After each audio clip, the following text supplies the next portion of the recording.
ما ننسخ من آية أو ننسها نأت بخير منها أو مثلها ألم تعلم أن الله على كل شيء قدير ألم تعلم أن الله له ملك السماوات والأرض وما لكم من دون الله من ولي ولا نصير صدق اللہ العظیم۔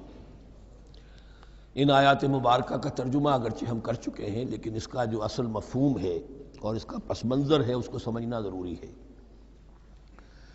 آپ کو معلوم ہے کہ اللہ کا دین آدم سے لے کر این دم تک ایک ہی ہے۔ نوح کا دین، موسیٰ کا دین، عیسیٰ کا دین، محمد کا دین صلی اللہ علیہ وسلم علیہ السلام، دین ایک ہی ہے۔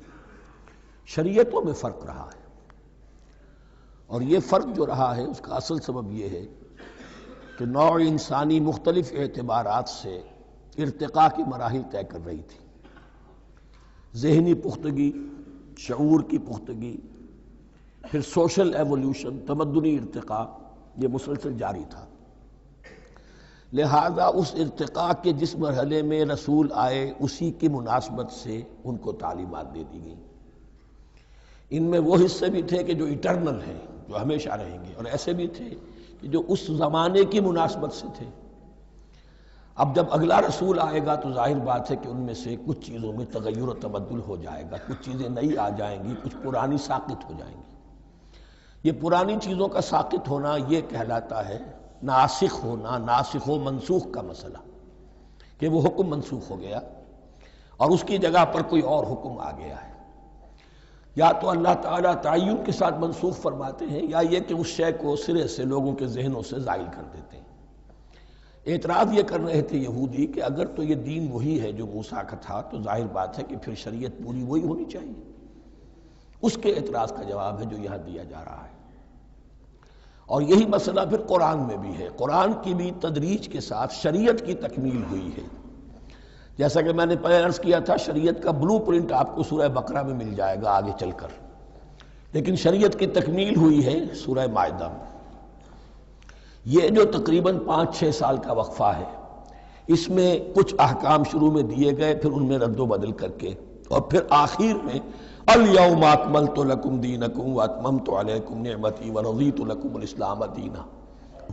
تو یہ ناسخ و منسوخ کا مسئلہ صرف سابقہ شریعتوں اور شریعت محمدی میں نہیں ہے صلی اللہ علیہ وسلم، بلکہ خود شریعت محمدی میں بھی زمانی اعتبار سے ارتقاء ہوا ہے کہ پہلے شراب کے بارے میں حکم دیا گیا کہ اس کی مضرت زیادہ ہے، گناہ کا پہلو زیادہ ہے، کچھ فائدے بھی ہیں، بس۔ اس کے بعد آیا اگر شراب کے نشے میں ہو تو نماز مت پڑھو، نماز کے قریب مت جاؤ۔ سورہ مائدہ میں آخری حکم آ گیا، حل انتم منتہون، اب باز آتے ہو کہ نہیں آتے، حرام کر دیا گیا۔ تو یہ تدریجاً ہوا ہے۔ تو ناسخ و منسوخ قرآن میں بھی ہے، اور ناسخ و منسوخ قرآن اور تورات کے مابین بھی ہے۔ تو ہم نہیں منسوخ کرتے کوئی آیت یا بھلوا دیتے ہیں اس کو، نأت بخیر منہا، ہم اس سے بھی بہتر لے آتے ہیں، او مثلہا، یا اس جیسی ہی۔ الم تعلم ان اللہ علی کل شیء قدیر، اب یہ کہ یہ تو اللہ کی اتھارٹی ہے، مالک الملک وہ ہے، دین اس کا ہے، اس میں وہ جس طریقے سے چاہے کسی چیز کے اندر تبدیلی پیدا کر دے۔ الم تعلم ان اللہ لہ ملک السماوات والارض ما لکم من دون اللہ من ولی ولا نصیر ام تریدون ان تسألوا رسولکم کما سئل موسیٰ من قبل، کیا تم یہ چاہتے ہو کہ سوال کرو یا مطالبہ کرو اپنے رسول سے بھی اسی طرح کے جس طرح کی باتیں کی گئی تھی موسیٰ سے پہلے؟ مثلا ہم دیکھ چکے ہیں کہ ان سے کہا گیا کہ ہم نہیں مانیں گے جب تک کہ اللہ کو دیکھ نہ لے عیاناً، یا اسی طرح کے اور مطالبے جو حضرت موسیٰ علیہ السلام سے کیے جاتے تھے۔ یہاں مسلمانوں کو سکھایا جا رہا ہے کہ اس روش سے باز آؤ، ایسی بات تمہارے اندر پیدا نہیں ہونی چاہیے۔ وَمَن يَتَبَدَّلِ الْكُفْرَ بِالْإِيمَانِ فَقَدْ ضَلَّ سَوَاءَ السَّبِيلِ، ظاہر بات ہے ایسی حرکتیں بھی اب مسلمانوں میں سے بھی جو منافقین ان میں شامل تھے وہی کر رہے ہوں گے۔ اس لیے فرمایا کہ جو کوئی ایمان کو ہاتھ سے دے کر کفر کو لے لے گا، یعنی منافق کیونکہ دو طرفہ ہوتا ہے، اب اس کا بھی امکان ہوتا ہے کہ یکسو ہو جائے کفر کی طرف، اور اس کا بھی امکان ہوتا ہے کہ بالآخر یکسو ہو جائے ایمان کی طرف۔ مذبذبین بین ذالک کی کیفیت میں جو مبتلا ہے، اس کے دو یہ امکانات ہیں۔ تو جو کفر کی طرف جا کر مستقل طور پر راغب ہو گیا اس کا ذکر ہے، ومن یتبدل الکفر بالایمان فقد ضل سواء السبیل، تو وہ تو سیدھی راہ سے بھٹک گیا۔ ود کثیر من اہل الکتاب لو یردونکم من بعد ایمانکم کفارا، اہل کتاب میں سے بہت سے لوگ ہیں جو چاہتے ہیں کہ کسی طرح لوٹا کر لے جائیں تمہیں تمہارے ایمان کے بعد، پھر کفار بنا دیں۔ یہ ایسے ہی ہے کہ جیسے کسی بلی کی دم کٹ جائے تو وہ یہ چاہے گی کہ ساری بلیوں کی دمیں کٹ جائیں تاکہ وہ کوئی علیحدہ سے نمایاں نہ رہے۔ تو وہ چاہتے تھے کہ یہ چیزیں جو ہیں ان کو واپس لے آیا جائے، اہل ایمان کو بھی کفر میں لے آیا جائے، حسدا من عند انفسہم، اور یہ ان کا طرز عمل ان کے حسد کی وجہ سے کہ کیوں یہ نعمت جو ہے ان کو دے دی گئی۔ من بعد ما تبین لہم الحق، اس کے بعد کہ ان پر حق بالکل واضح ہو چکا ہے، وہ جان چکے ہیں، پہچان چکے ہیں، کسی مغالطے میں نہیں ہے، غلط فہمی میں نہیں ہے۔ فاعفوا واصفحوا، یہ بہت اہم ہے مقام۔ تو اے مسلمانوں تم معاف کرتے رہو اور صرف نظر سے کام لو۔ اس کا اصل مطلب کیا ہے؟ ابھی تو چونکہ مدنی دور کا آغاز ہو رہا ہے، ابھی کشمکش کے اور کشاکش کے اور مقابلے کے اور تصادم کے بڑے سخت مراحل آ رہے ہیں۔ چونکہ تمہارا سب سے پہلا جو محاذ ہے وہ تو کفار مکہ کے خلاف ہے، سب سے بڑھ کر وہی آئیں گے، تم پر حملے کریں گے، جنگیں ہوں گی، تو فوری طور پر یہ جو آستین کے سانپ ہیں ان کو ابھی چھیڑو مت، جب تک یہ پڑے رہیں ڈورمنٹ، انہیں پڑا رہنے دو۔ ایک وقت آئے گا، یہاں یوں سمجھیے کہ یہ حکم دیا رہا ہے فی الحال انہیں چھیڑو مت، ان کے طرز عمل کے بارے میں زیادہ توجہ نہ دو، فاعفو، معاف کرتے رہو، درگزر کرتے رہو۔ اور وصفحو کہتے ہیں، صفح کہتے ہیں ایک طرف کا، یہ صفح ہے، یہ ورق ہے، صرف نظر کر لینا، دیکھا اندیکھا کر لینا، نظر انداز کر دینا، حتی یاتی اللہ بامرہ، یہاں تک کہ اللہ اپنا فیصلہ لے آئے۔ ایک وقت آئے گا کہ پھر مسلمانوں کو غلبہ آخری حاصل ہو جائے گا، اور جب جو یہ باہر کے دشمن ہیں ان سے تم نبٹ لو گے، پھر یہ کہ ان اندرونی دشمنوں کے خلاف بھی تمہیں اب آزادی دی جائے گی کہ ان کو بھی ان کے کیفر کردار تک پہنچا دو۔ ان اللہ علی کل شیء قدیر، یقیناً اللہ ہر چیز پر قادر ہے۔ واقیموا الصلاۃ وآتوا الزکاۃ، نماز قائم رکھو، زکوٰۃ دیتے رہو۔ وما تقدموا لانفسکم من خیر تجدوہ عند اللہ، اور جو کچھ بھی تم خیر میں سے، بھلائی میں سے اپنے لیے آگے بھیجو گے، کوئی مال خرچ کر رہے ہو تو خرچ کہاں ہو گیا؟ وہ تو اللہ کے ہاں ڈپازٹ ہو گیا، جمع ہو گیا، تو ڈیوائن بینک کے اندر۔ وما تقدموا لانفسکم من خیر تجدوہ عند اللہ، اسے اللہ کے پاس پاؤ گے۔ ان اللہ بما تعملون بصیر، یقیناً جو کچھ تم کر رہے ہو اللہ اسے دیکھ رہا ہے۔ وقالوا لن يدخل الجنة الا من كان هودا او نصارى، اب دیکھیے جب یہ نئی امت اب تشکیل پا رہی ہے تو یہودی اور نصرانی جو ایک دوسرے کے دشمن تھے مسلمانوں کے مقابلے میں جمع ہو گئے، انہوں نے کہنا یہ شروع کیا وقالوا لن يدخل الجنة، ہرگز نہیں داخل ہوگا جنت میں، الا من كان هودا او نصارى، سوائے اس کے جو یا تو یہودی ہو یا نصرانی ہو۔ جیسے ہمارے ہاں بھی ہوتا ہے، اہل حدیث کے مقابلے میں دیوبندی بریلوی جمع ہو جائیں گے، چاہے وہ آپس میں ایک دوسرے کے ساتھ جو بھی ان کا بیر ہے وہ اپنی جگہ ہے۔ اسی طریقے سے اہل تشیع کے مقابلے میں شاید اور جو ہے اہل سنت کے لوگ جمع ہو جائیں۔ تو ایک کامن اینمی جب آ جاتا ہے تو پھر یہ ہے کہ وہ لوگ جن کے اپنے اندر بڑی کنٹرڈکشنز ہیں وہ پھر ایک متحدہ محاذ بناتے ہیں۔ وقالوا لن يدخل الجنة الا من كان هودا او نصارى تلك امانيهم، یہ لفظ دوبارہ آ گیا، یہ ان کی خواہشات ہیں، من گھڑت خیالات ہیں، ان کی وشفل تھنکنگ ہے۔ قل هاتوا برهانكم ان كنتم صادقين، کہو ان سے لاؤ کوئی دلیل اگر تم سچے ہو، دلیل کتاب سے لاؤ، کہیں تورات میں لکھا ہے یہ، کہیں یہ انجیل میں لکھا ہے، جو تورات اور جو انجیل تمہارے پاس ہے اسی میں سے دکھا دو کہ یہ لکھا ہوا ہو، کہیں لکھا ہوا نہیں۔ اب یہاں پر وہ یونیورسل ٹروتھ آ رہا ہے، بلا من اسلم وجہہ للہ وہو محسن، کیوں نہیں، ہر وہ شخص کے جو اپنا چہرہ اللہ کے سامنے جھکا دے اور وہ محسن ہو، اس کا رویہ صدق پر، سچائی پر، حسن کردار پر مبنی ہو، سر کا جھکانا منافقانہ نہ ہو، جزوی نہ ہو کہ کچھ مانا کچھ نہیں مانا. بلا من اسلم وجہہ للہ وہو محسن فلہ اجرہ عند ربہ، تو اس کے لیے اس کا اجر محفوظ ہے اس کے رب کے پاس. فلا خوف علیہم ولا هم یحزنون، نہ ان پر کوئی خوف ہوگا اور نہ ہی وہ حزن سے دوچار ہوں گے. یہ دوسری آیت ہے کہ جس سے کچھ لوگوں نے استدلال کیا ہے کہ ایمان بالرسالت ضروری نہیں ہے. اب دیکھیے اس کا جواب وہی ہوگا. نمبر ایک تو یہ، ہر جگہ پر ساری چیزیں بیان نہیں کی جایا کرتی. کوئی چیز کہیں بیان کی گئی، کوئی کہیں بیان کی گئی ہے. کتاب کو لینا ہے تو پوری کو پوری ایک کتاب کی حیثیت سے. دوسرا یہ کہ یہ سارا سلسلہ کرام جو ہے، جو دو بریکٹس کے مابین آ رہا ہے، اس میں پہلے سے ہے وَآمِنُوا بِمَا أَنزَلْتُ مُصَدِّقًا لِمَا مَعَكُمْ وَلَا تَكُونُوا أَوَّلَ كَافِرٍ بِهِ. تو وہ تو ضرب کھا رہی ہے اس پورے کے پورے مضامین کے سلسلے سے جو ان دو بریکٹوں کے درمیان آ رہا ہے. اب دیکھیے، ایک طرف تو ان کا کہنا یہ تھا کہ جنت میں داخل نہیں ہوگا مگر وہی جو یہودی ہو یا نصرانی ہو. اب عمل کیا ہے؟ وَقَالَتِ الْيَهُودُ لَيْسَتِ النَّصَارَىٰ عَلَىٰ شَيْءٍ، یہودی کہتے ہیں نصارہ کی کوئی حیثیت نہیں، کوئی بنیاد نہیں، کوئی جڑ نہیں.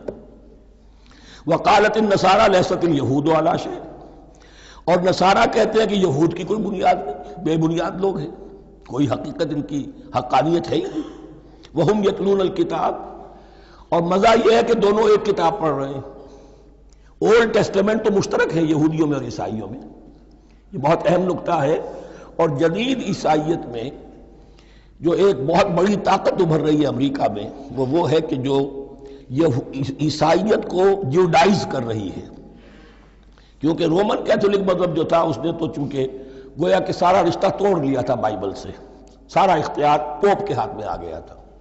لیکن پروٹیسٹنٹس نے پھر بائبل کو قبول کیا. اب اس کی منطقی انتہا یہ کہ اولڈ ٹیسٹمنٹ کے اوپر بھی اب ان کی توجہ ہو رہی ہے کہ آخر یہ بھی تو ہم مانتے ہیں کہ ہماری کتاب ہے، اور اس میں جو کچھ لکھا ہے اس کو نظر انداز کیسے کر سکتے ہیں. تو حال ہی میں ہم نے جو ایک سیمینار کیا تھا امریکہ میں، جس میں ایک یہودی عالم بھی آئے تھے، ایک عیسائی بھی آئے تھے، اور مسلمانوں کی طرف سے بھی ہمارے ایک ساتھی بلال کوشل نے بات کی تھی.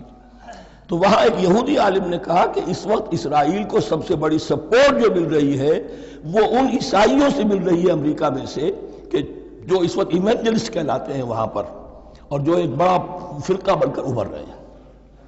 بہرحال یہ ان کا طرز عمل ہے. وَهُمْ يَتْلُونَ الْكِتَابَ، اور وہ دونوں کے دونوں کتاب کے پڑھنے والے ہیں. كَذَلِكَ قَالَ الَّذِينَ لَا يَعْلَمُونَ مِثْلَ قَوْلِهِمْ، اسی طرح کہا تھا ان لوگوں نے کہ جو کچھ بھی نہیں جانتے انہی کی سی بات کہی تھی، یعنی یہ اشارہ ہے مشرکین مکہ کی طرف. فَاللَّهُ يَحْكُمُ بَيْنَهُمْ يَوْمَ الْقِيَامَةِ فِيمَا كَانُوا فِيهِ يَخْتَلِفُونَ، تو اللہ تعالیٰ فیصلہ کر دے گا ان کے مابین قیامت کے دن ان تمام باتوں کا جن میں کہ یہ اختلاف کر رہے تھے. وَمَنْ أَظْلَمُ مِمَّنْ مَنَعَ مَسَاجِدَ اللَّهِ أَنْ يُذْكَرَ فِيهَا اسْمُهُ وَسَعَىٰ فِي خَرَابِهَا.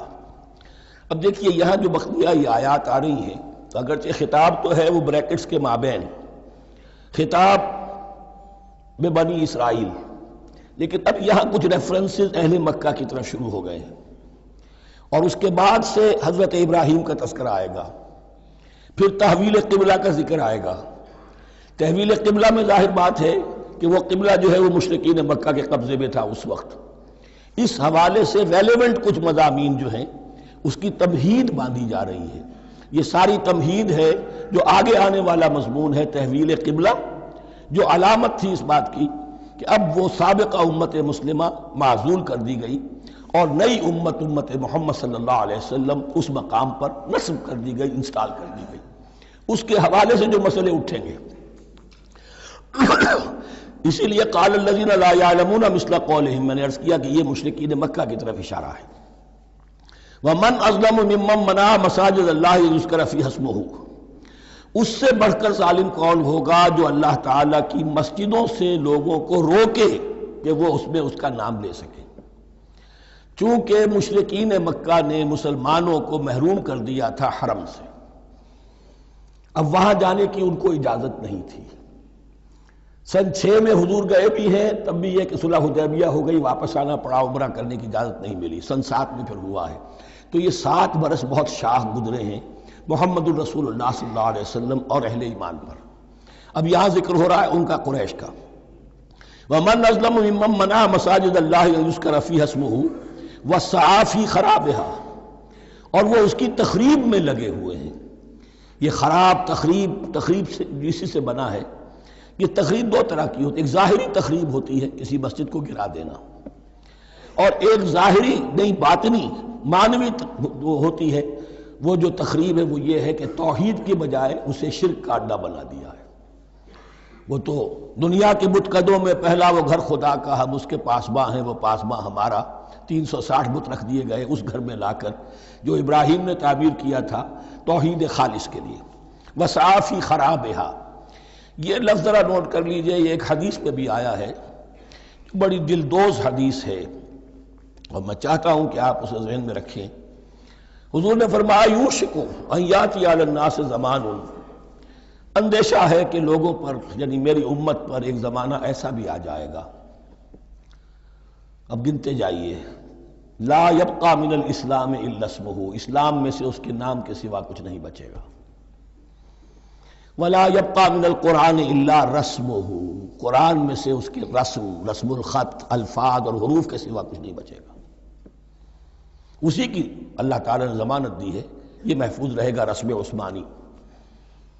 مساجدہم عامرۃ، ان کی مسجدیں آباد تو بہت ہوں گی، وہی خراب من الہدی، ہدایت سے خالی ہو جائیں گے۔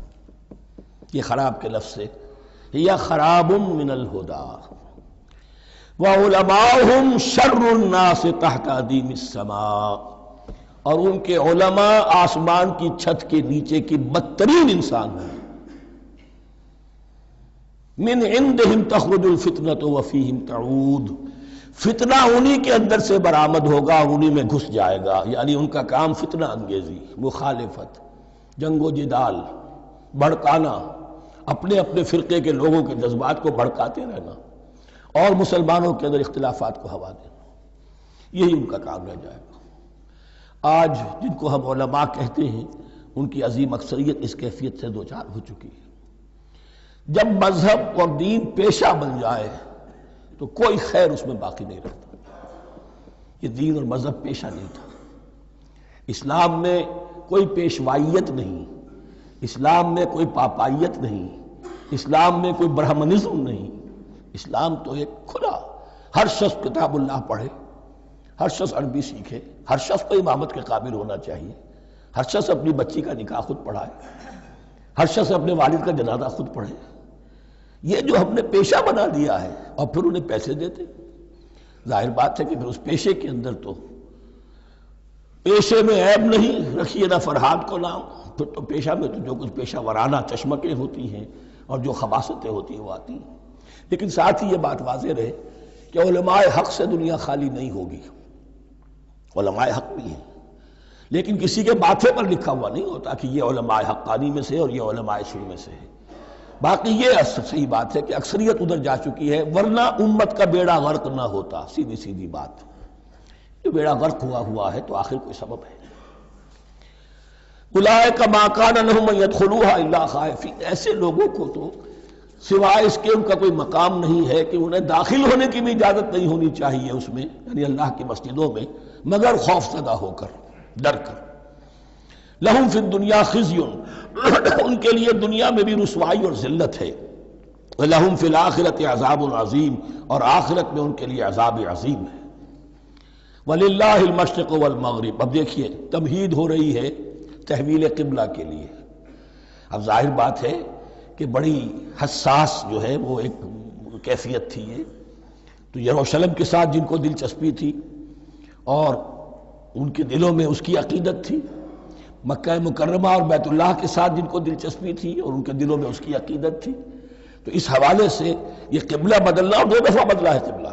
پہلے آ کے مدینے میں حضور نے یروشلم کی طرف 16 مہینے نماز پڑھی اور پھر تحویل قبلہ ہوا، تو اب اس میں کئی امتحان ہو گئے، وہ آگے آ جائے گا، لیکن اس کی تمہید باندھی جا رہی ہے۔ للہ المشرق والمغرب، مشرق اور مغرب سب اللہ کے ہیں، یعنی اگر ہم رخ کرتے ہیں مغرب کی طرف تو اس کے معنی یہ نہیں ہے کہ اللہ مغرب میں ہے، معاذ اللہ، اللہ تو جہت سے، مقام سے ماورا وراء الورا۔ یہ تو یہ ہے کہ ایک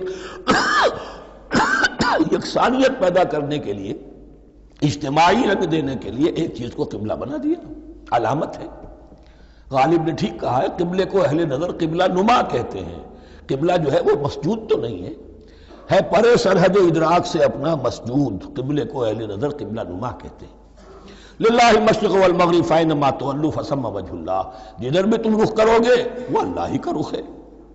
ان اللہ واسع علیم، یقیناً اللہ بہت وسعت والا ہے، بہت وسعت والا ہے، وہ کسی سمت میں محدود نہیں ہے، اور علیم ہے، ہر شے کا جاننے والا ہے۔ دیکھیے یہاں یہ آیت کہہ کے اور چھوڑ دیا مسئلہ، اگلے مسئلے پر آ گئے۔ آگے آپ کو پتہ چلے گا کہ یہ در حقیقت ایک تمہید باندھی جا رہی ہے تحویل قبلہ کے لیے۔ وقالوا اتخذ اللہ ولدا سبحانہ، اور ان میں وہ بھی ہیں، اب ظاہر بات ہے یہاں پھر اشارہ ہو رہا ہے وہ اہل مکہ کی طرف، جنہوں نے یہ کہا ہے کہ اللہ نے اولاد اپنے لیے اختیار کی، یعنی وہ کہتے تھے کہ یہ جو فرشتے ہیں یہ اللہ کی بیٹیاں ہیں، نصارہ کہتے تھے کہ حضرت مسیح اللہ کے بیٹے ہیں، اور یہودیوں کا بھی ایک گروہ ایسا تھا جو حضرت عزیر کو اللہ کا بیٹا کہتا تھا۔ بل لہ ما فی السماوات والارض، نہیں، آسمانوں اور زمین میں جو کچھ ہے اسی کی ملکیت ہے، سب مخلوق ہیں، مملوک ہیں، خالق اور مالک صرف وہ ہے۔ کل لہ قانتون، اور سب کے سب اس کے فرما بردار ہیں، بڑے سے بڑا رسول، بڑے سے بڑا ولی، بڑے سے بڑا فرشتہ، بڑے سے بڑے اجرام سماویہ، سب کل لہ قانتون۔ بدیع السماوات والارض، وہ آسمان اور زمین کو پیدا کرنے والا ہے بغیر کسی شے کے۔ یہ ابداع اور خلق، ان میں فرق ہے۔ ابداع، بلکہ شاہ ولی اللہ دہلوی نے حجت اللہ البالغہ کا جو پہلا چیپٹر ہے اس کو یہی 3 عنوان دیے ہیں۔ اللہ تعالیٰ کے افعال بنیادی طور پر 3 ہیں، ابداع، خلق، تدبیر۔ ابداع ہے جسے انگریزی میں کہتے ہیں کریشن ایکس نہیلو، عدم محض سے کچھ بنا دیا، کچھ نہیں تھا اور بنا دیا، کن فیکون، یہ ابداع ہے۔ خلق ہے اب ایک چیز سے دوسری چیز بنانا، گارے سے انسان بنایا، یہ تخلیق ہے، آگ سے جن بنا، یہ تخلیق ہے، نور سے فرشتے بنا، یہ تخلیق ہے۔ تو ابداع، بدیع وہ ہے کہ جس نے نئی چیز، اسی لیے بدعت ہمارے ہاں کہلاتی ہے وہ شے جو دین میں نہیں تھی اور خواہ لا کے شامل کر دی گئی، جس کی کوئی جڑ بنیاد دین میں نہیں ہے، وہ بدعت ہے۔ اس سے یہ لفظ بدیع السماوات والارض، وَإِذَا قَضَىٰ أَمْرًا فَإِنَّمَا يَقُولُ لَهُ كُن فَيَكُونُ، اس کی شان تو یہ ہے کہ جب وہ کسی معاملے کا فیصلہ کر لیتا ہے تو بس کہتا ہے کہ ہو جا، اور وہ ہو جاتی ہے۔ وَقَالَ الَّذِينَ لَا يَعْلَمُونَ لَوْلَا يُكَلِّمُنَا اللَّهُ وَتَأْتِينَا آیَةٌ، اور کہا ان لوگوں نے جو علم نہیں رکھتے، یہاں پھر وہی مشرکین مکہ کی طرف روح سخن ہے، کیوں نہیں بات کرتا ہم سے اللہ، اور کیوں نہیں کوئی لے آتا ہمارے پاس کوئی نشانی۔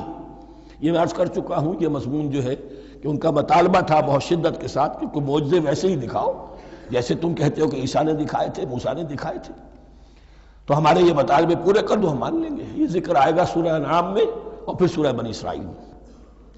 كَذَلِكَ قَالَ الَّذِينَ مِن قَبْلِهِمْ مِثْلَ قَوْلِهِمْ، اسی طرح کی باتیں جو لوگ ان سے پہلے آئے تھے وہ بھی کہتے رہے۔ تشابہت قلوبہم، ان کے دل ایک دوسرے سے مشابہ ہو گئے ہیں۔ قد بینا الآیات لقوم یوقنون، اور ہم نے تو اپنی آیات کو واضح کر دیا ہے ان لوگوں کے لیے جو یقین کرنا چاہیں۔ انا ارسلناک بالحق بشیرا ونذیرا، اے نبی ہم نے آپ کو بھیجا ہے حق کے ساتھ بشیر اور نذیر بنا کر۔ بنیادی حیثیت آپ کی یہ ہے کہ آپ اہل حق کو بشارت دیں، فراح و ریحان و جنت نعیم، فسلام لک من اصحاب الیمین، یہ بشارت دیجئے۔ اور جو غلط راستے پر جائیں، کفر کریں، منافقت میں مبتلا ہوں، ملحد ہوں اور بدعملی کریں، ان کو آپ خبردار کر دیجئے کہ جہنم ان کے لیے تیار کر دی گئی ہے۔ آپ کا کام دعوت ہے، ابلاغ ہے، تبلیغ ہے، نصیحت ہے۔ وَلَا تُسْأَلُ عَنْ أَصْحَابِ الْجَحِيمِ، آپ سے سوال نہیں کیا جائے گا جہنمیوں کے بارے میں کہ اے محمد یہ کیوں جہنم میں پہنچ گئے، ہم نے تمہیں بھیجا تھا، تمہارے ہوتے ہوئے یہ جہنمی کیوں ہو گئے؟ نہیں، یہ آپ کی ذمہ داری نہیں ہے۔ کون جنت میں جانا چاہتا ہے، کون جہنم میں جانا چاہتا ہے، یہ آدمی کا اپنا فیصلہ ہے۔ آپ کا کام ہے کہ حق کو واضح کر دیں، ہاں وضاحت میں کمی نہ رہ جائے، حق واضح ہو جائے، کوئی اشتباہ نہ ہو، بالکل مبرہن ہو جائے، واضح ہو جائے، بس یہ ذمہ داری آپ کی ہے، اس سے زیادہ نہیں۔ یہ مسئولیت جو ہوتی ہے، انسان اگر اپنی اصل مسئولیت سے زیادہ ذمہ داری اپنے سر پر ڈال لے تو اس سے بھی بہت بڑی بڑی گمراہیاں پیدا ہوتی ہیں، اور اس کا جو ایک تذکرہ ہو رہا ہے بڑی گمراہی تو معاذ اللہ وہ تو ہمارے حوالے سے ہوتی ہے۔ ہمارے ہاں کی بہت سی جماعتیں جو ہیں اسی طرح کی غلطیوں کی وجہ سے وہ غلط راستوں پر پڑ گئی، پوری تحریکیں برباد ہو گئی۔ لیکن یہاں بھی حضور کا معاملہ کیا ہو رہا تھا کہ حضور چاہتے تھے کہ کسی طرح یہ علماء یہود ایمان لے آئیں۔ بہرحال حضور کے دل میں رغبت، آخر مکے میں آپ تھے تو دعائیں مانگتے تھے، اے اللہ عمرو ابن ہشام اور عمر ابن خطاب میں سے کسی ایک کو تو میری جھولی میں ڈال دیں۔ تو اسی طرح کی دعا آپ نے کی ہوگی۔ فرمایا وَلَن تَرْضَىٰ عَنْكَ الْيَهُودُ وَلَا النَّصَارَىٰ حَتَّىٰ تَتَّبِعَ مِلَّتَهُمْ۔ اے نبی کسی مغالطے میں نہ رہیے، ہرگز راضی نہیں ہوں گے آپ سے نہ یہ یہودی اور نہ نصرانی جب تک کہ آپ پیروی نہ کریں ان کی ملت کی۔ لہذا امید منقطع کر لیجیے، اس لیے کہ زیادہ امید ہو تو مایوسی ہو جاتی ہے۔ اقبال نے بہت خوب کہا ہے بندہ مومن کے بارے میں، جس کی امیدیں قلیل جس کے مقاصد جلیل۔ مقصد اونچا لیکن امید قلیل رکھیے، اللہ چاہے گا تو ہو جائے گا، نہیں چاہے گا تو میرا کام تو اپنی حد تک اپنا فرض ادا کر دینا ہے۔ اس سے زیادہ کی جو ہے خواہش اپنے دل میں پالیں گے، کسی اجلت پسندی میں گرفتار ہو جائیں گے، کہیں دائیں بائیں ہک اور کرک کے ذریعے سے کہیں پہنچنے کی کوشش کریں گے اور اپنے آپ کو بھی برباد کر لیں گے۔ لن ترضى عنك اليهود ولا النصارى حتى تتبع ملتهم قل ان هدى الله هو الهدى، کہہ دیجئے دیکھو ہدایت تو ہے اللہ کی ہدایت۔ وَلَئِنِ اتَّبَعْتَ أَهْوَاءَهُمْ، اور نبی آپ بھی کان کھول کر سن لیں، اگر آپ نے ان کی خواہشات کی پیروی کی، یہاں ہم جوڑ دیں گے الفاظ بالفرض بفرض محال، اگر آپ نے ان کی خواہشات کی پیروی کی کچھ چلو لے دو کر معاملہ کر لو، کچھ ان کی بات مانو، کچھ اپنی بات منوا لو۔ یہ مکے میں بھی قریش کی طرف سے بھی آیا تھا کہ کچھ اپنی بات منوا لیجئے، کچھ ہماری مانی، کمپرومائز کیجئے۔ اب ظاہر بات ہے کہ یہاں اب یہود کے ساتھ یہی معاملہ ہے۔ وَلَئِنِ اتَّبَعْتَ أَهْوَاءَهُمْ بَعْدَ الَّذِي جَاءَكَ مِنَ الْعِلْمِ مَا لَكَ مِنَ اللَّهِ مِنْ وَلِيٍّ وَلَا نَصِيرٍ، اور اگر بفرض محال آپ نے پیروی کی ان کی خواہشات کی، اس کے بعد کہ آپ کے پاس علم آ چکا تو نہیں ہوگا کوئی بھی اللہ کے مقابلے میں آپ کے لیے کوئی مددگار یا حمایتی۔ معاذ اللہ معاذ اللہ، حق کی تلوار بڑی ننگی ہے، اور یہاں اللہ کا عدل یہ فرد سے فرد تک بدلتا نہیں ہے، نہ امت سے امت کی طرف بدلے گا، قوم اور کسی اور قوم سے ایک معاملہ کسی دوسری قوم سے کوئی اور معاملہ نہیں۔ اللہ کے اصول ہیں، اللہ کے قوانین ہیں، اس کی فطرت ہے، فطرت اللہ التی فطر الناس علیہا، پھر یہ کہ اس کی سنت ہے، لن تجد لسنت اللہ تحویلا ولن تجد لسنت اللہ تبدیلا۔ الذین آتیناہم الکتاب یتلونہ حق تلاوتہ، وہ لوگ کہ جنہیں ہم کتاب دیتے ہیں وہ اس کی تلاوت کرتے ہیں جیسا کہ اس کی تلاوت کا حق ہے۔ اس پر میں نے اپنے کتابچے میں بحث کی ہے، تلاوت کا اصل حق کیا ہے۔ مسلمانوں پر قرآن مجید کے حقوق نامی کتابچہ، اب یہاں پہ تفصیل سے بیان کرنے کا وقت نہیں ہے، لیکن ایک بات جان لیجئے کہ تلاوت کا لفظ جو قرآن کے لیے قرآن نے اختیار کیا یہ بڑا ذو معنیین ہے۔ تلا یتلو ہم اسے بھی کہتے ہیں پڑھنا، اور تلا یتلو کسی کے پیچھے پیچھے چلنے کو کہتے ہیں۔ والشمس وضحاها والقمر اذا تلاها، سورج کے بعد پیچھے آتا ہے چاند۔ تو یتلو کے معنی کیا ہے؟ when you are reading the book you are following the text۔ بعض لوگوں کو دیکھا ہوگا انگلی ان کی چلتی ہے ساتھ ساتھ، وہ بیچارے زیادہ ماہر نہیں ہیں تو تاکہ نگاہ ادھر سے ادھر نہ ہو جائے، ایک سطر سے دوسری سطر پر نہ پہنچ جائے، انگلی بھی ساتھ ساتھ پھیرتے ہیں، تو فالوئنگ دی ٹیکسٹ۔ لیکن اس تلاوت کا اصل حق کیا ہوگا؟ جب آپ اس کتاب کو فالو کریں، اسے اپنا امام بنائیں، اس کے پیچھے چلیں، اس کا اتباع کریں، اس کی پیروی کریں، جس کی کہ دعا ہم کرتے ہیں وَاجْعَلْهُ لَنَا إِمَامًا وَنُورًا وَهُدًى وَرَحْمَةً، تو اللہ تو بنائے گا ہمارا امام اس کو اسی وقت جب کہ ہم فیصلہ کر لیں کہ ہم اس کتاب کے پیچھے چلیں گے۔ الذین آتیناہم الکتاب یتلونہ حق تلاوتہ اولئک یؤمنون بہ، جو اللہ کی کتاب کی تلاوت کا حق ادا کریں اور اس کی پیروی بھی کریں، وہی ہیں جو اس پر ایمان رکھتے ہیں۔ جو نہ تلاوت کا حق رکھتے ہوں ادا کریں، نہ پیروی کریں، وہ دعویٰ کریں کہ ہمارا ایمان ہے تورات پر اور کتاب پر، تو یہ دعویٰ جو ہے جھوٹا دعویٰ ہے۔ میں وہ حدیث آپ کو سنا چکا ہوں، ما آمن بالقرآن من استحل محارمہ، جس شخص نے قرآن کی کسی حرام کردہ شے کو اپنے لیے حلال کر لیا، اس کا قرآن پر کوئی ایمان نہیں۔ وَمَن يَكْفُرْ بِهِ فَأُولَٰئِكَ هُمُ الْخَاسِرُونَ، اور جو اس کا کفر کرے گا تو وہی لوگ ہیں خسارے میں رہنے والے۔ اب وہ بریکٹ بند ہو رہی ہے،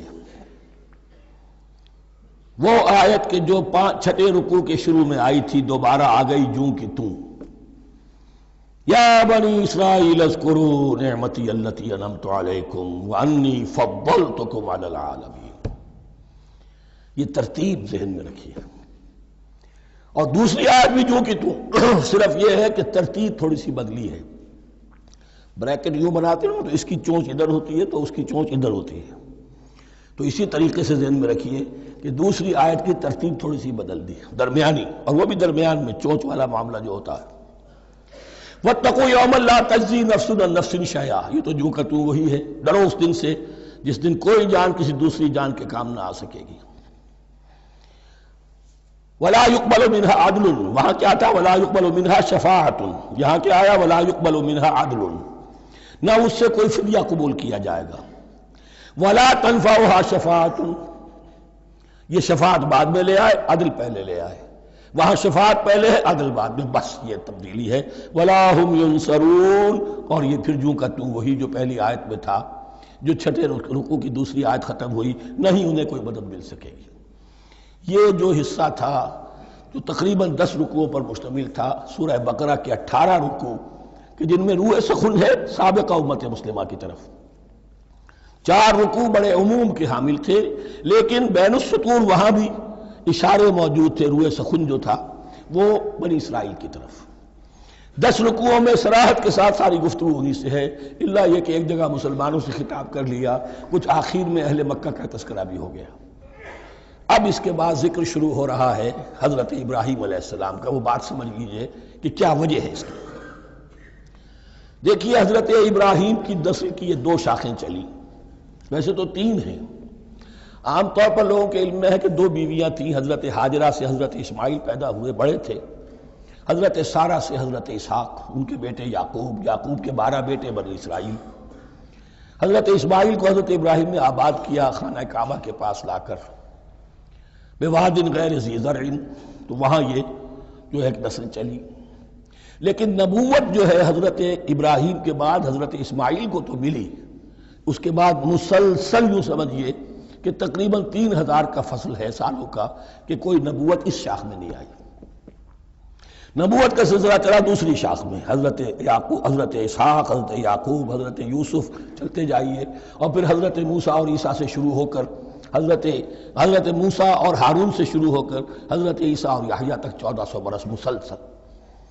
اگرچہ تیسری شاخ بھی تھی، بنو قطورہ کہلاتے، تیسری اہلیہ آپ کی تھی قطورہ۔ بنی قطورہ میں سے ان کی اولاد بڑی کثیر تھی، ان میں سے ایک مدین تھے، مدین یا مدیان، ان میں حضرت شعیب کی بعثت ہوئی تھی۔ حضرت شعیب بھی حضرت ابراہیم کی نسل میں سے ہیں، لیکن بنی مدیان میں سے۔ بہرحال اب چونکہ حضور کی بعثت ہوئی بنی اسماعیل میں، ادھر بنی اسرائیل ہیں، ان سے یہ خطاب ہو رہا ہے سابقہ امت مسلمہ، اور اب یہ امامت الناس منتقل ہونے والی ہے بنی اسرائیل سے بنی اسماعیل کو۔ تو اب اگر اس انتقال کے وقت نقل، اگر وہ جو کامن فیکٹر ہے اس کا تذکرہ کیا جائے تو بات آسان ہو جائے گی۔ ابراہیم ہی تو جد امجد ہے نا تمہارے، تم یعقوب کی اولاد ہو ٹھیک ہے، لیکن یعقوب کس کے بیٹے تھے؟ اسحاق کس کے بیٹے تھے؟ ابراہیم کے۔ تو یہ دوسری نسل بھی تو ابراہیم ہی کی ہے۔ اس حوالے سے ان کے لیے سہل بنایا جا رہا ہے کہ بات کو سمجھو، یہ صرف یہ ہے کہ 2 پیڑھی اوپر جا کر مل گئے اور لانا خیر سنا۔ اور حضرت ابراہیم نے خانہ کعبہ کی تعمیر کی، اور اسے اب مرکز بنانا ہے اہل توحید کا، لہذا یہ ساری گفتگو اب شروع ہو رہی ہے۔ 4 رکوع اب وہ ہیں 15 سے شروع ہو کر 18 تک، جن کا اصل مضمون ہے تحویل قبلہ۔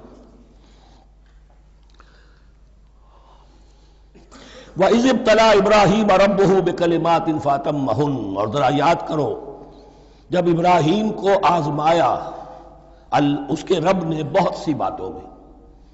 میرا ایک کتاب چاہے حضرت ابراہیم کی شخصیت پر، حج اور عید الاضحیٰ اور ان کی اصل روح، اور اس میں ایک تحریر ہے، ایک تقریر ہے. جو تحریر ہے وہ مجھے بہت پسند ہے کہ کیسے کیسے امتحان آئے ہیں حضرت ابراہیم علیہ السلام پر. فَأَتَمَّهُنَّ، اب یہ ایک جملے میں ایک پوری داستان ہے. اس نے ان سب کو پورا کیا، سب میں پاس ہو گیا، ہر امتحان سے کامیابی کے ساتھ with flying colors ہر امتحان سے نکلے. قال انی جاعلک للناس اماما، تب ہم نے کہا اے ابراہیم اب میں تمہیں نوع انسانی کا امام بنانے والا ہوں. قال ومن ذریتی، انہوں نے کہا اور میری نسل کے بارے میں بھی یہ وعدہ ہے کہ نہیں؟ قال لا ینال عہد الظالمین، فرمایا میرا یہ عہد ظالموں سے متعلق نہیں ہوگا.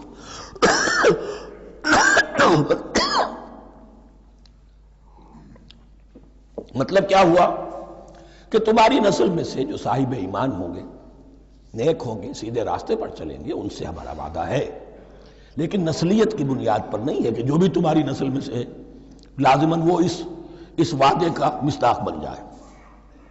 وَإِذْ جَعَلْنَا الْبَيْتَ مَثَابَةً لِلنَّاسِ وَأَمْنًا، اور یاد کرو جب کہ ہم نے گھر کو، اپنے گھر کو، بیت اللہ کو قرار دے دیا لوگوں کے لیے زیارت کی جگہ، لوٹ کے آنے، لوٹ کر آؤ، حج کرو. مَثَابَةً لِلنَّاسِ وَأَمْنًا، اور اسے امن کا گھر قرار دے دیا.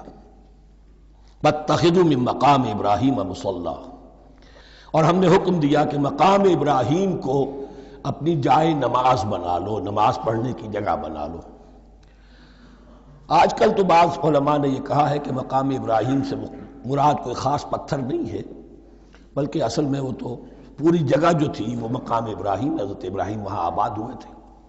لیکن صحیح بات وہی ہے جو ہمارے سلف سے چلی آ رہی ہے، روایات پختہ ہیں اس کے بارے میں کہ یہ جس طریقے سے حجر اسود جنت سے آیا ہے، ایسے ہی یہ بھی ایک پتھر تھا کہ جو جنت سے لایا گیا حضرت ابراہیم کے لیے جب وہ تعمیر کر رہے تھے. کوئی اور ذرائع تو ابھی تھے ہی نہیں، اس کے اوپر وہ کھڑے ہوتے تھے اور یہ پتھر ہی اونچا ہوتا جاتا تھا خود. اب جیسے جیسے تعمیر اوپر جا رہی ہے تو اس کے لیے یہ پتھر اونچا ہوتا تھا. وہ پتھر ہے جو مقام ابراہیم اب بھی محفوظ ہے، اور وہاں پر پھر طواف کر کے کعبے کا مکمل، پھر اس کے آس پاس جو ہے 2 رکعت جو ہے وہ ادا کی جاتی ہے نماز. وَعَهِدْنَا إِلَىٰ إِبْرَاهِيمَ وَإِسْمَاعِيلَ أَن طَهِّرَا بَيْتِيَ لِلطَّائِفِينَ وَالْعَاكِفِينَ وَالرُّكَّعِ السُّجُودِ، اور ہم نے عہد لے لیا تھا ابراہیم اور اسماعیل سے کہ تم دونوں ہمارے اس گھر کو، بیتیا میرے اس گھر کو پاک رکھو. اب یہ تطہیر بھی دونوں طرح کی ہوگی، ظاہری صفائی بھی ہو، گند نہ ہو، تاکہ ظاہر آئیں تو ان کے دلوں میں جو کدورت پیدا نہ ہو، کوفت نہ ہو، کھلی فضا ہو، صاف رکھو. اور تطہیر باطنی، وہاں توحید کا چرچا ہو، کوئی اور کفر اور شرک جو ہے وہ نہ آنے پائے. ان طہرا بیتی للطائفین والعاکفین، طواف کرنے والوں کے لیے، اعتکاف کرنے والوں کے لیے، والرکع السجود، اور رکوع اور سجود کرنے والوں کے لیے. وَإِذْ قَالَ إِبْرَاهِيمُ رَبِّ اجْعَلْ هَٰذَا بَلَدًا آمِنًا وَارْزُقْ أَهْلَهُ مِنَ الثَّمَرَاتِ مَنْ آمَنَ مِنْهُمْ بِاللَّهِ وَالْيَوْمِ الْآخِرِ. اور یاد کرو جب کہ ابراہیم نے کہا تھا اے میرے پروردگار اس گھر کو امن کی جگہ بنا دے، اور اس کے رہنے والوں، اس کے ہاں آباد ہونے والوں کو یعنی بنی اسماعیل کے لیے ان کو رزق عطا فرما، میووں کا اور پھلوں کا. من آمن منہم باللہ والیوم الآخر. اب یہاں حضرت ابراہیم خود رک گئے کہ میں اپنی ساری اولاد کے لیے یہ دعا نہ کروں، اس لیے کہ وہاں روک دیا گیا تھا لا ینال عہد الظالمین. تو جو بھی ان میں سے ایمان اور عمل صالح والے ہوں اور یوم آخر پر ایمان رکھتے ہوں، اجعل هذا البلد آمنا وارزق اهله من الثمرات من آمن منهم بالله واليوم الآخر. اب یہاں دیکھیے اللہ تعالیٰ نے گویا کہ ہم کہیں گے ازرہ شفقت مسکراتے ہوئے گویا کہ فرمایا کہ ابراہیم قال ومن کفر، تمہاری اولاد میں سے جو کفر کرے گا فأمتعه قلیلا، اس کو بھی میں دنیا کا ساز و سامان تو دوں گا.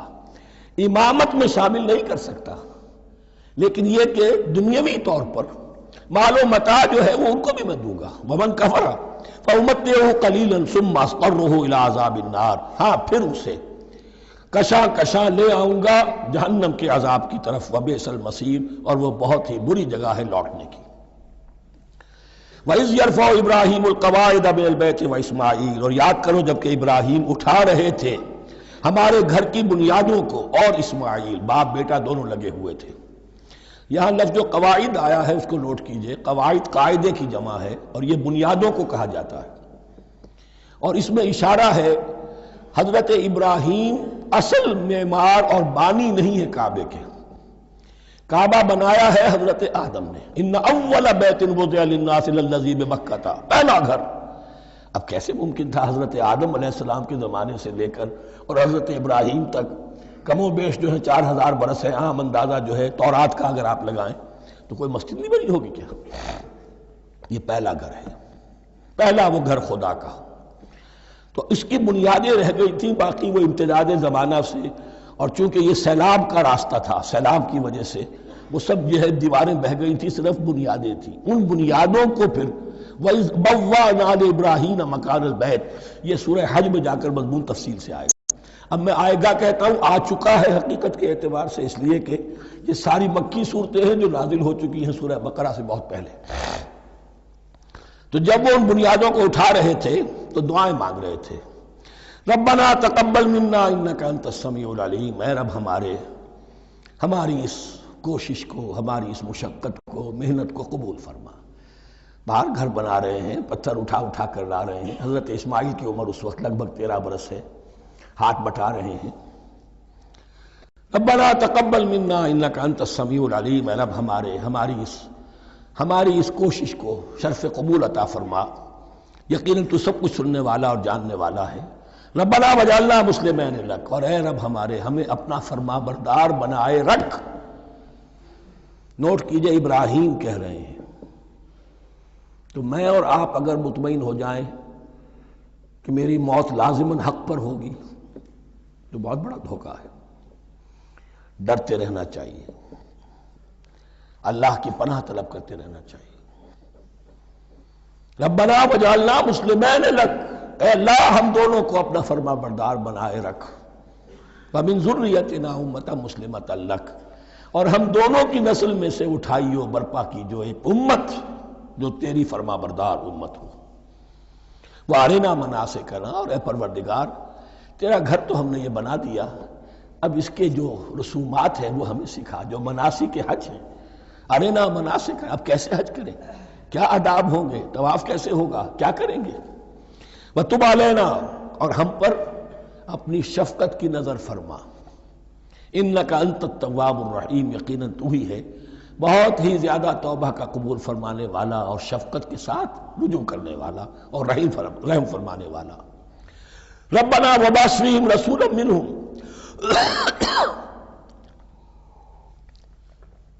اور اے ہمارے پروردگار ہماری اس نسل میں، اب چونکہ ہماری نسل مراد ہے بنی اسماعیل، بنی اسرائیل اسماعیل کی نسل میں سے تو نہیں ہے نا، یہاں دونوں کی نسل سے مراد ہے تو وہ بنی اسماعیل۔ ہماری اس نسل میں اٹھائیو ایک رسول انہی میں سے، باہر کا نہ ہو، کوئی مغایرت کا، اجنبیت کا پردہ حائل نہ ہو۔ وہ کیا کرے، یتلو علیہم آیاتک، تیری آیات ان کو پڑھ کر سنائے، وَيُعَلِّمُهُمُ الْكِتَابَ وَالْحِکْمَةَ، اور صرف سنائے نہیں، تعلیم دے انہیں کتاب اور حکمت کی۔ صرف سنا دینا تو بہت آسان کام ہے، سکھانا، تعلیم دینا، دلوں میں بٹھانا، اور حکمت، وَيُزَكِّيهِمْ، اور ان کو پاک کرے، ان کا تزکیہ کرے، ان کے دلوں میں تیری محبت اور آخرت کی طلب کے سوا کوئی طلب باقی نہ رہنے دے۔ انک انت العزیز الحکیم، یقیناً پروردگار تو ہی ہے زبردست اور کمال حکمت والا۔ وَمَن يَرْغَبُ عَن مِّلَّةِ إِبْرَاهِيمَ إِلَّا مَن سَفِهَ نَفْسَهُ، اور ایسا شخص کون سا ہوگا جو ابراہیم کے طریقے سے منہ موڑے۔ یہ رغبت کا لفظ عربی زبان میں دونوں طرف جاتا ہے، رغبہ الہ، کسی شے کی طرف رغبت ہونا، محبت ہونا، میلان ہونا، اور رغبہ عن، کسی شے سے متنفر ہونا، کسی شے سے ابا کرنا، اس کو چھوڑ دینا۔ وَمَن يَرْغَبُ عَن مِّلَّةِ إِبْرَاهِيمَ إِلَّا مَن سَفِهَ نَفْسَهُ، سوائے اس کے جس نے اپنے آپ کو حماقت ہی میں مبتلا کرنے کا فیصلہ کر لیا ہو. اور کون ہوگا جو ابراہیم کے طریقے سے منہ موڑے؟ وَلَقَدِ اسْتَفَيْنَاهُ فِي الدُّنْيَا، اور ہم نے تو اسے دنیا میں بھی پسند کر لیا تھا، چن لیا تھا. وَإِنَّهُ فِي الْآخِرَةِ لَمِنَ الصَّالِحِينَ، اور یقیناً آخرت میں بھی وہ ہمارے صالح بندوں میں سے ہوں گے. اِذْ قَالَ لَهُ رَبُّهُ أَسْلِمْ قَالَ أَسْلَمْتُ لِرَبِّ الْعَالَمِينَ. جب جب کہا اس سے اس کے پروردگار نے کہ مانو میرا حکم، اس نے کہا پروردگار قبول ہے تیرا حکم، یہاں تک کہ ذبح کرو بیٹے کو. حاضر. یہ آخری امتحان تھا، آخری. 100 برس کی عمر میں، 87 برس کی عمر میں دعائیں مانگ مانگ کر بیٹا لیا تھا اسماعیل. حضرت سارہ کے ہاں کوئی اولاد نہیں ہوئی تھی. اب وہ 13 برس کا تھا، بازو بن گیا تھا، اور اس وقت ذبح کرنے کا حکم آیا. جب بھی کہا ہم نے مانو ہمارا حکم، قال اسلمت لرب العالمین. اللہ تعالی ہمیں بھی توفیق دے کہ اس کی پیروی کریں. وَوَصَّىٰ بِهَا إِبْرَاهِيمُ بَنِيهِ وَيَعْقُوبُ، اور اسی کی وصیت کی تھی ابراہیم نے بھی اپنے بیٹوں کو اور یعقوب نے بھی. یا بنی، وہ کیا تھی نصیحت؟ اے میرے بیٹو، ان اللہ اصطفیٰ لکم الدین، دیکھو اللہ نے تمہارے لیے دین کو پسند فرما لیا ہے. کون سا دین؟ فلا تموتن الا وانتم مسلمون، اور دیکھنا موت نہ آنے پائے مگر فرما برداری کی حالت میں. یہی بات آئے گی سورہ آل عمران میں مسلمانوں سے خطاب کر کے. یا ایھا الذین آمنوا اتقوا اللہ حق تقاتہ ولا تموتن الا وانتم مسلمون، اور ان الدین عند اللہ الاسلام ومن یبتغ غیر الاسلام دینا فلن یقبل منہ. ام کنتم شہداء اذ حضر یعقوب الموت، کیا تم اس وقت موجود تھے جب یعقوب کی موت کا وقت آیا؟ جب آدم کی یعقوب پر موت، یہ لفظی ترجمہ ہوگا. اذ حضر یعقوب الموت اذ قال لبنیہ ما تعبدون من بعدی. حضرت یعقوب نے اپنے سارے بیٹوں کو جمع کیا، 12 کے 12، اور مصر میں پہنچ چکے تھے یہ حضرت یوسف علیہ السلام کے ذریعے سے، جو سورہ یوسف میں ساری کہانی آئے گی. وہاں انتقال ہوا تو انہوں نے اپنے بیٹوں کو جمع کیا. اذ قال لبنیہ ما تعبدون من بعدی، میرے بعد تم کس کی پوجا کرو گے، کس کی پرستش کرو گے؟ یہ بات نہیں تھی کہ انہیں معلوم نہیں تھا، لیکن یہ کہ ایک میثاق، قول و قرار اور پختہ کرنے کے لیے. قالوا نعبد الہک و الہ آبائک ابراہیم و اسماعیل و اسحاق، انہوں نے کہا کہ ہم پوجیں گے، بندگی کریں گے، پرستش کریں گے آپ کے معبود کی اور آپ کے آبا ابراہیم، اسماعیل اور اسحاق کے معبود کی. اور یہ کوئی مختلف معبود نہیں ہے، الہ واحدہ، وہ تو ایک ہی الہ ہے. وَنَحْنُ لَهُ مُسْلِمُونَ، ہم اس کے لیے اس کے سامنے سر جھکاتے ہیں، اسی کی فرما برداری کا اقرار کرتے ہیں. تِلْكَ أُمَّةٌ قَدْ خَلَتْ، یہ آیت 2 مرتبہ آئے گی اسی رکوع میں. یہ ایک گروہ تھا انسانوں کا جو گزر گیا، ابراہیم، اسماعیل، اسحاق، یعقوب، ان کی اولاد. قد خلت، وہ گزر گئے. لہا ما کسبت ولکم ما کسبتم، ان کے لیے تھا جو انہوں نے کمایا، اور تمہارے لیے ہوگا جو تم کماؤ گے. یعنی یہاں پدرم سلطان بود کا کوئی مقام نہیں ہے. ہر شخص کے لیے اپنا عمل، اپنا ایمان، اپنی کمائی. وَلَا تُسْأَلُونَ عَمَّا كَانُوا يَعْمَلُونَ، تم سے یہ نہیں پوچھا جائے گا کہ وہ کیا کرتے تھے، تم سے پوچھا جائے گا تم کیا کر کے لائے ہو. تو راچے ہے پدرم سلطان بود، تو راچے ہے. تم کیا ہو بھائی، تو اپنی بات کرو، باپ تمہارا سلطان تھا، ہوگا. وَقَالُوا كُونُوا هُودًا أَوْ نَصَارَىٰ تَهْتَدُوا، لیکن اس پس منظر میں اب ان کی خباثت کو نمایاں کیا جا رہا ہے کہ یہ تو تھی وصیت ابراہیم کی اور یعقوب کی، اور اس وقت کے یہود و نصارہ کا کیا رویہ ہے؟ قَالُوا كُونُوا هُودًا أَوْ نَصَارَىٰ تَهْتَدُوا، وہی متحدہ محاذ حضور کے خلاف. یا تو یہودی، انہوں نے کہا کہ یا یہودی ہو جاؤ یا نصرانی تو ہدایت پر ہو جاؤ گے. قُلْ بَلْ مِلَّةَ إِبْرَاهِيمَ حَنِيفًا، کہہ دیجئے نہیں، بل نتبع، ہم تو نتبع یہاں پر محذوف مانیے، بل نتبع ملت ابراہیم حنیفا، نہیں ہم تو پیروی کریں گے ابراہیم کے طریقے کی بالکل یکسو ہو کر. وما کان من المشرکین، اور وہ مشرکوں میں سے نہیں تھے. قولوا آمنا باللہ، اب یہاں مسلمانوں کو حکم دیا جا رہا ہے. دیکھو تم ان کے جو کچھ وہ کہتے ہیں اس کے جواب میں تم یہ کہو، قولوا کہو آمنا باللہ، ہم ایمان رکھتے ہیں اللہ پر، وما انزل الینا، اور جو کچھ نازل کیا گیا ہماری جانب، وما انزل الی ابراہیم و اسماعیل و اسحاق و یعقوب، اور جو کچھ نازل کیا گیا ابراہیم اور اسماعیل اور اسحاق اور یعقوب کی طرف، والاسباط، اور ان کی اولاد کی طرف، وما اوتی موسیٰ و عیسیٰ، اور جو کچھ دیا گیا موسیٰ کو اور عیسیٰ کو، وما اوتی النبیون من ربہم، اور جو کچھ دیا گیا تمام نبیوں کو ان کے رب کی طرف سے. لا نفرق بین احد منہم، ہم ان میں سے کسی کے مابین تفریق نہیں کرتے، ہم سب کو مانتے ہیں. دیکھیے ایک ہے تفضیل، کسی کو ایک کو زیادہ افضل سمجھنا دوسرے سے، یہ اور بات ہے. وہ تو سورہ آل عمران میں آئے گا تلک الرسل فضلنا بعضهم علی بعض. تفریق یہ کہ ایک کو مانے ایک کو نہ مانے. ان رسولوں میں سے ایک کا انکار سب کا انکار ہے. لا نفرق بین احد منہم ونحن له مسلمون، اور ہم نے تو اسی کی فرما برداری کا قلادہ اپنی گردن میں ڈال دیا ہے. فَإِنْ آمَنُوا بِمِثْلِ مَا آمَنْتُمْ، پھر اے مسلمانوں اگر یہ بھی ایمان لائیں یہود اور نصارہ بالکل اسی طرح جیسے تم ایمان لائے ہو، نو کمپرومائز، ٹھیک ٹھیک وہی دین اختیار کریں، وہی راستہ جو کہ محمد کے ذریعے سے تمہیں دیا گیا صلی اللہ علیہ وسلم. فَإِنْ آمَنُوا بِمِثْلِ مَا آمَنْتُمْ بِهِ فَقَدْ اهْتَدَوْا، تب وہ ہدایت پر ہوں گے. وَإِنْ تَوَلَّوْا، اور اگر وہ پیٹھ موڑ لیں، فَإِنَّمَا هُمْ فِي شِقَاقٍ، تو اس کے معنی یہ ہیں کہ وہ زدم زدہ میں اور دشمنی کے اندر وہ مبتلا ہو چکے ہیں. فَسَيَكْفِيكَهُمُ اللَّهُ، تو اے نبی آپ کے لیے ان کے مقابلے میں اللہ کافی رہے گا، آپ فکر نہ کریں. آپ کسی کمپرومائز کی دعوت کی طرف توجہ ہی نہ دیں.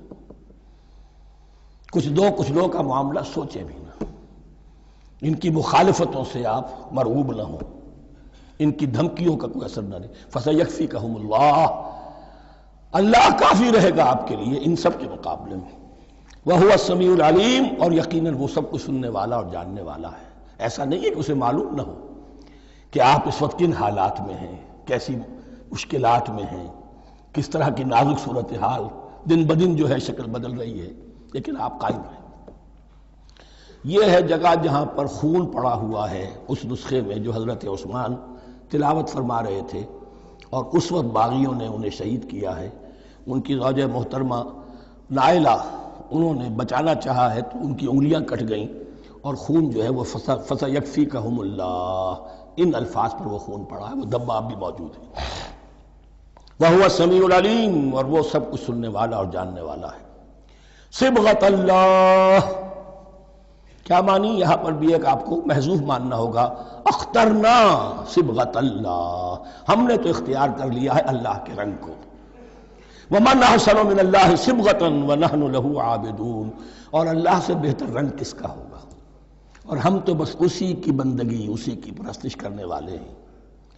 قُلْ أَتُحَاجُّونَنَا فِي اللَّهِ وَهُوَ رَبُّنَا وَرَبُّكُمْ، اے نبی ان سے کہیے کہ کیا تم ہم سے محاجہ کر رہے ہو، حجت بازی کر رہے ہو، جھگڑ رہے ہو، دلیل بازی کر رہے ہو اللہ کے بارے میں؟ وَهُوَ رَبُّنَا وَرَبُّكُمْ، وہ تو ہمارا رب بھی ہے تمہارا رب بھی ہے. رب تو ایک ہے، رب بھی ایک، اس کا دین بھی ایک. ہاں شریعتوں میں فرق ہوا ہے. قُلْ أَتُحَاجُّونَنَا فِي اللَّهِ وَهُوَ رَبُّنَا وَرَبُّكُمْ وَلَنَا أَعْمَالُنَا وَلَكُمْ أَعْمَالُكُمْ، رب تو ہمارا بھی وہ تمہارا بھی وہ، البتہ ہمارے لیے ہوں گے ہمارے عمل، تمہارے لیے ہوں گے تمہارے عمل. وَنَحْنُ لَهُ مُخْلِصُونَ، اور ہم تو اس کے لیے اپنے آپ کو خالص کر لینے والے ہیں. یہ ذرا 3 الفاظ یہاں پہ نوٹ کر لیجئے، یہ میرے اور آپ کے لیے لمحہ فکریہ ہیں. نحن لہو مسلمون، 136ویں آیت اس پر ختم ہوئی. ہم اس کے سامنے سر تسلیم خم کرتے ہیں، ان میں سے تو ہم بھی شامل ہیں. نحن لہو عابدون، آیت نمبر 138. ہم اس کی بندگی کرنے والے ہیں، اسی کی بندگی کرنے والے ہیں. تو صرف اسلام نہیں، عبادت اور ٹوٹل عبادت، ٹوٹل بندگی، پوری زندگی میں اس کے ہر حکم کی پیروی اور اطاعت۔ اس سے آگے بات آئی وَنَحْنُ لَهُ مُخْلِصُونَ، یہ عبادت اخلاص کے ساتھ نہیں ہے تو منافقت ہے۔ اس عبادت سے کوئی دنیا کی منفعت پیش نظر نہ ہو، سوداگری نہیں، یہ عبادت خدا کی ہے۔ دنیا بنانا، دنیا کمانا، دین کو ذریعہ بنانا، اس سے بڑا، اس سے بڑی اور اس سے گری ہوئی کوئی حرکت نہیں۔ اخلاص، حضور نے فرمایا من صلی یرائی فقط اشرکا ومن صام یرائی فقط اشرکا ومن تصدق یرائی فقط اشرکا، جس نے نماز پڑھی دکھاوے کے لیے اس نے شرک کیا، جس نے روزہ رکھا دکھاوے کے لیے اس نے شرک کیا، اور جس نے صدقہ خیرات دیا دکھاوے کے لیے اس نے شرک کیا۔ وَنَحْنُ لَهُ مُخْلِصُونَ، نَحْنُ لَهُ مُسْلِمُونَ، نَحْنُ لَهُ عَابِدُونَ، نَحْنُ لَهُ مُخْلِصُونَ۔ اللهم ربنا اجعلنا منهم، اللهم ربنا اجعلنا منهم۔ ام تقولون ان ابراہیم واسماعیل واسحاق ویعقوب والاسباط كانوا هودا او نصارا، کیا تمہارا کہنا یہ ہے کہ ابراہیم اور اسماعیل اور اسحاق اور یعقوب اور ان کی اولاد یہودی تھے یا نصرانی تھے؟ تم جو کہتے ہو کہ یا یہودی ہو جاؤ یا نصرانی تب ہدایت پاؤ گے، تو ابراہیم یہودی تھے یا نصرانی؟ اور اسحاق اور یعقوب اور یوسف اور موسیٰ اور عیسیٰ یہ کون تھے؟ یہی بات آج مسلمانوں کو سوچنی چاہیے۔ محمد الرسول اللہ اور ان کے اصحاب دیوبندی تھے یا بریلوی تھے یا اہل حدیث تھے یا شیعہ تھے یا سنی تھے؟ ان تقسیموں سے اوپر ہونے کی ضرورت ہے۔ اللہ کے ساتھ اخلاص کا تقاضا یہ ہے، ٹھیک ہے ایک فقہی مسلک کے اعتبار سے ایک شخص کسی مسلک کی پیروی کر رہا ہے، لیکن اپنے آپ کو اس سے آئیڈینٹیفائی کرانا اور اس مسلک کو مقدم رکھنا دین پر، اور اس مسلک ہی کے لیے محنت اور مشقت اور بھاگ دوڑ تبلیغ ہو رہی ہے اسی کی، یہ چیز بالکل اس اصل حقیقت کے خلاف ہے کہ جو اللہ کے دین نے ہمیں سکھائی۔ ام تقولون ان ابراہیم و اسماعیل و اسحاق و یعقوب والاسباط كانوا هودا او نصارا قل انتم اعلم ام اللہ، کہیے ان سے کہ تم زیادہ جانتے ہو یا اللہ زیادہ جانتا ہے۔ ومن اظلم ممن كتم شہادۃ عنده من اللہ، کان کھول کر سن لو، اس سے بڑھ کر ظالم کون ہوگا جس نے اللہ کی ایک گواہی جو اس کے پاس تھی اسے چھپا لیا۔ تمہارے پاس گواہیاں ہیں، علماء یہود جانتے تھے یہ اللہ کے رسول ہیں جن کے ہم منتظر تھے، اس گواہی کو چھپائے بیٹھے۔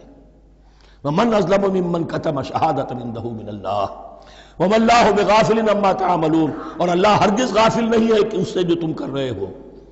تلک امۃ قد خلت، یہ گروہ مقدس جماعت تھی یہ جس کے یہ گلے سرسبت تھے، یہ گزر گئے۔